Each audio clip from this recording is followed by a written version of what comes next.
Hello friends, welcome to my channel Creating Essence. I am Megan. Thank you so much for stopping by today. Getting ready for a glorious sunset here, so I apologize for all the squinty face, but I wanted to get this done to share with you all. We have all of our curriculum for the next school year ready to go. If you are new here, I am a mama to 6, 5 here on earth, and I homeschool all of my babies. We just switched last year to a year-round school schedule, and today I'm going to share with you the curriculum for my 8th grader. We're pretty eclectic in our approach. We do some classical, some sort of Charlotte Mason and Waldorf inspired, and then some really traditional stuff. This will be our 10th year homeschooling, so we just kind of have figured out what works well for us, and it's a big mix of things. First up, for math, my daughter will be doing pre-algebra from Abeka. We stick with Abeka for math because number one, it's not Common Core. We really like how it's written. It's really well done in a spiral method, and my kids really do well with it. It's a fairly rigorous curriculum that tends to set kids ahead, and it works really well with the way my kids learn, so we've kept with it. For language this year, my daughter will be doing, again, Abeka. This is their 8th grade language and grammar book. For very similar reasons as the math, we really like how Abeka does their English language arts program.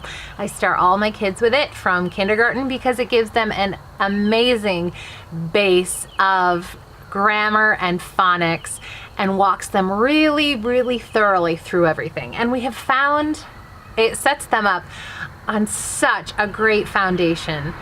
We have continued with Abeka for language with my oldest because each year it keeps doing a really fantastic job, so we keep with it.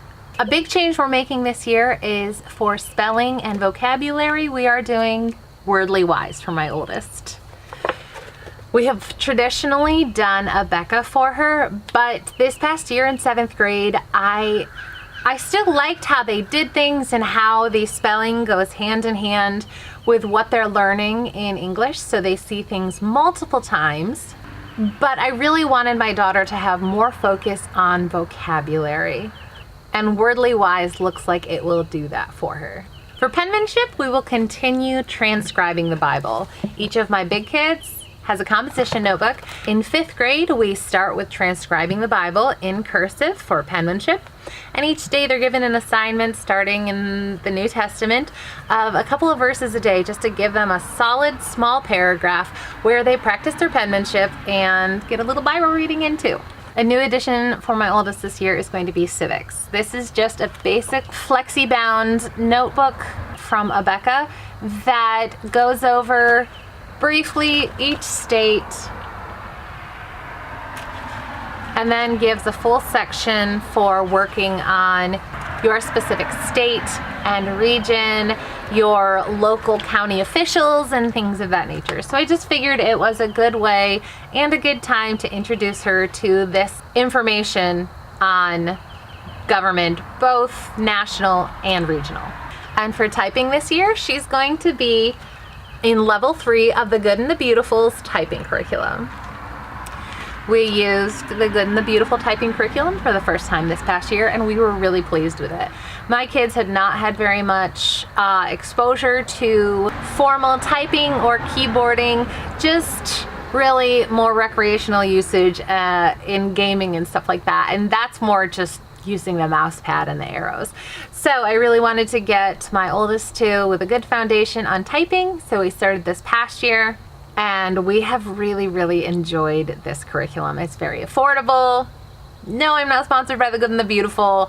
I just know that it's brand new, so that's why I'm sharing my take on it. And that's why this year she'll be doing level 3.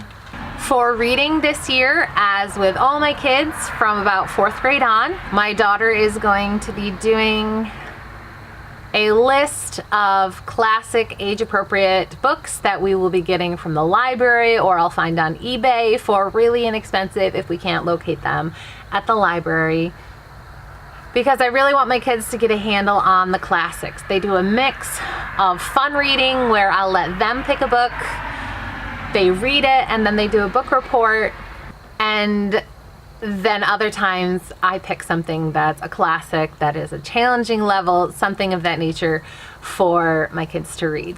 For foreign language this year, we are going to be continuing with American Sign Language.